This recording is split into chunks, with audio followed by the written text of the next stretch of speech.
ভাই আরো আরো আলোচনা শুনবো, আপনার কাছে আরো গুরুত্বপূর্ণ আলোচনা বাকি আছে। এই পর্যায়ে আপনাকে অসংখ্য ধন্যবাদ। ইঞ্জিনিয়ার রেজাউল করিম ভাই, আপনার কাছে আসতে চাই যে পাহাড়ি বাঙালির মধ্যে ঐক্য তৈরি করা, আবার সেই আলোচনাটি যারা গবেষণা করেন তাদের গবেষণায় এসেছে, পর্যালোচনা আমরা প্রতিনিয়ত শুনতে পাচ্ছি যে সুযোগ সুবিধার প্রশ্নে কেউ এগিয়ে আছেন, কেউ পিছিয়ে আছেন। এই সমস্ত বিষয়গুলো এই যে অশান্তি বা অনৈক্যের পিছনে কতটা দায়ী হতে পারে? আপনি তো মানবাধিকারের বিষয়গুলো নিয়ে কাজ করেন। প্রথম কথা হচ্ছে যে পার্বত্য চট্টগ্রামের যারা অধিবাসী এবং পাহাড়ি বলে পরিচিত, তাদেরকে আগে বুঝতে হবে যে তারা স্বাধীন বাংলাদেশের নাগরিক এবং পার্বত্য চট্টগ্রামও স্বাধীন বাংলাদেশের একটা অংশ। কাজেই এই ভূখণ্ডকে কোনোভাবে আলাদা করা, দেশের বিরুদ্ধে ষড়যন্ত্র করা এবং এই যে বেআইনিভাবে অস্ত্র শস্ত্র দিয়ে আপনার পাহাড়ি বা বাঙালিদেরকে বা বাংলাদেশিদেরকে ভীত সন্ত্রস্ত করা বা বেআইনি কার্যকলাপ করা, এই বিষয়গুলো আমার মনে হয় যে এটা রাজনৈতিকভাবে নিয়ন্ত্রণ করার কিছু না, এটা আইনিভাবেই নিয়ন্ত্রণ করতে হবে, কঠোরভাবে নিয়ন্ত্রণ করতে হবে। এই যে পলাশ ভাই বললেন, উনি দীর্ঘদিন ধরে এই সেক্টরে কাজ করতেছেন, একজন এক্সপার্ট, যে উনি বললেন যে আপনার এই পর্যটকদের যে যাতায়াতের অসুবিধা, এটা তো একটা অংশ মাত্র। পার্বত্য চট্টগ্রাম বাংলাদেশের অংশ, বাংলাদেশের পার্ট, শুধু পর্যটন না। আপনার এখানে পাহাড়িদের যেমন এই ঢাকার শহরে পাহাড়িদের যেরকম অধিকার আছে, আমারও কিন্তু পার্বত্য চট্টগ্রামের সমান অধিকার আছে, কারণ সেও বাংলাদেশের নাগরিক, বাংলাদেশের নাগরিক। আজকে যদি পাহাড়ি ভাই বোনরা আমাদের ঢাকা ইউনিভার্সিটিতে, ঢাকা মেডিকেল কলেজে বা অন্যান্য জায়গায়, আমি ইঞ্জিনিয়ারিং পড়াশোনা করেছি, আমার অসংখ্য পাহাড়ি ভাই বোনেরা আমার সহপাঠী বা আমার আগে পরে পড়াশোনা করেছেন। আমরাও তো ওখানে আপনার একই সুযোগ সুবিধা পাবো যেটা শহীদ প্রেসিডেন্ট জিয়াউর রহমান সাহেব করেছিলেন। তো আপনার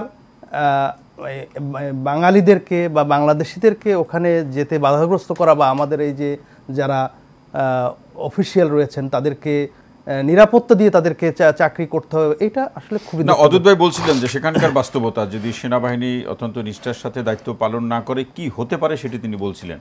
এরকম বাস্তবতা আসলে করণীয় জায়গাটা মানবাধিকারের প্রসঙ্গ থেকে সকলের অধিকার নিশ্চিত করার লক্ষ্যে যে ব্যবস্থাগুলো গ্রহণ করা দরকার, অথবা কি করলে এই অবস্থাটাকে নিয়ন্ত্রণ করা সম্ভব হবে, সকলের মধ্যে একটা শান্তি বিরাজ করবে। এক নম্বর কথা হচ্ছে যে আপনার আইন নিজস্ব গতিতে চলবে, প্রত্যেকটা নাগরিকের নিরাপত্তার অধিকার রয়েছে। আর এখানে আপনার দেখতে পাচ্ছেন যে সেনাবাহিনী যখনই তাদের থেকে যদি একটু দূরে সরে যায় বা সেনাবাহিনীকে দূরে সরানোর চেষ্টা করা হয়, তখনই এই সশস্ত্র গোষ্ঠীরা মাথাচাড়া দিয়ে ওঠে। এবং এখানে পলাশ ভাই খুব সঠিকভাবেই বলেছেন যে এখানে আন্তর্জাতিক ষড়যন্ত্র রয়েছে। যদিও আমাদের উপদেষ্টারা আপনার শুধুমাত্র ষড়যন্ত্রের কথা বলছে না, এটা তো আন্তর্জাতিক ষড়যন্ত্র। এই ষড়যন্ত্রটা আন্তর্জাতিক ষড়যন্ত্র, এবং আমি সুস্পষ্টভাবে বলতে চাই যে পার্বত্য চট্টগ্রামকে বিচ্ছিন্ন করার জন্য একটা ষড়যন্ত্র। এবং আরও একটা বড় কথা হচ্ছে যে পার্বত্য চট্টগ্রাম প্রাকৃতিকভাবে, ভৌগোলিকভাবে একটা সম্পদশালী জায়গা বাংলাদেশের। এই জায়গার উপর আপনার বিদেশি একটা চক্রের একটা লোভ, সেই লোভ থেকে এই জায়গাটা বাংলাদেশের দুর্বল করার জন্য এই চক্রান্তগুলো চলছে। এবং সেটার একেবারে সমাধান হচ্ছে একদম সহজ বাংলা কথা আর কি, যে আপনার সেনাবাহিনীর দায়িত্বই হচ্ছে যে তারা আমাদের বর্ডার রক্ষা করবে, আমাদের দেশের স্বাধীনতা সার্বভৌমত্ব রক্ষা করবে, এটা তাদের মূল কাজ। আপনার মনে করেন যে ধরেন রোডস অ্যান্ড হাইওয়েজের কাজ বা অন্য জায়গার এর চাইতেও তাদের দেশের নিরাপত্তা, স্বাধীনতা সার্বভৌমত্ব রক্ষা করাটা তাদের মৌলিক কাজ, এবং এই কাজে তাদের নিয়োজিত থাকতে হবে এবং দেশের জনগণের নিরাপত্তাকে নিশ্চিত করতে হবে। আপনি দেখেন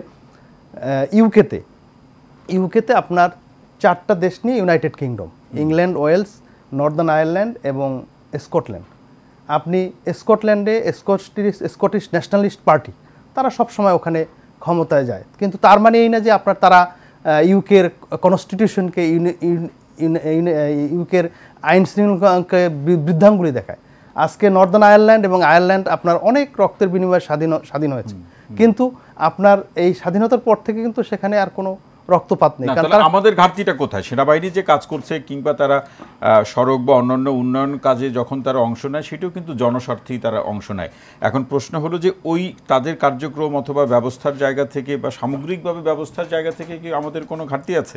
আমাদের ঘাটতি বলতে আমাদেরকে পার্বত্য চট্টগ্রামকে কোনোভাবেই আলাদা করে দেখার সুযোগ নেই। আজকে নওগাঁ যেরকম, আমাদের পার্বত্য চট্টগ্রাম সেরকম। যদি কেউ আইনের বাইরে গিয়ে আপনার অস্ত্রশস্ত্রের মাধ্যমে ভীতি প্রদর্শন করে আজকে যে বাঙালি বলা হয়, পাহাড়ি বলা হয়, এটা আমরা সবাই বাংলাদেশি। আজকে আমার পার্বত্য চট্টগ্রামের কোনো সিটিজেন ঢাকায় এসে একটা ফ্ল্যাট কিনতে পারবে, আমিও যদি চাই ওখানে গিয়ে আমি আমার সরকার বসবাস আছে এবং আপনার সেখানে বিশ্ববিদ্যালয় অদ্ভুত ভাই আছেন আমাদের সঙ্গে লাইনে যুক্ত, উনি আমাদের সিনিয়র রাজনীতিবিদ। আপনার পার্বত্য চট্টগ্রাম এলাকাতে পর্যাপ্ত বিশ্ববিদ্যালয়, মেডিকেল কলেজ এবং অন্যান্য শিক্ষা প্রতিষ্ঠান, ব্যবসা প্রতিষ্ঠান এগুলো চালু করতে হবে, যাতে এবং অবশ্যই পরিবেশকে ক্ষতি করে না, যেহেতু পার্বত্য চট্টগ্রামের একটা পরিবেশগত ঐতিহ্য আছে, যেটা মেহেদী হাসান ভাই হয়তো পরে করতে পারেন, সেইটাকে ক্ষতি না করে আপনার সারা দেশে যেভাবে উন্নয়ন হচ্ছে, সারা দেশে যেভাবে মানুষ নিরাপত্তা পাচ্ছে, পার্বত্য চট্টগ্রামকে একই চোখে একইভাবে দেখতে হবে এবং পার্বত্য চট্টগ্রামে সকল বাংলাদেশিদের নিরাপত্তা নিশ্চিত করতে হবে এবং বিদেশিদের ষড়যন্ত্র রুখে দিতে হবে। অসংখ্য ধন্যবাদ ইঞ্জিনিয়ার রেজাউল করিম।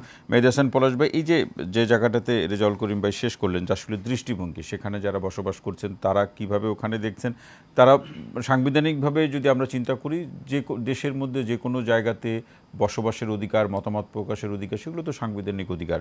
কিন্তু এখানে পাহাড়ে যারা বসবাস করছেন, বাঙালি হিসাবে যারা আছেন, এরাই মানে অধিকারের প্রশ্নে কি অনেক বেশি বিভাজিত কিনা? এটি তৈরি হলো কেন? এর পেছনের কারণগুলো কি? পেছনের কারণ বুঝতে গেলে যে পার্বত্য চট্টগ্রামে আসলে ফাংশন করছে কারা সেটা বুঝতে হবে। শুধু কি সেখানে মানে বাংলাদেশের পার্বত্য বাঙালি, বাংলাদেশ সেনাবাহিনী আর পাহাড়ি জনগোষ্ঠী বা আঞ্চলিক যে সমস্ত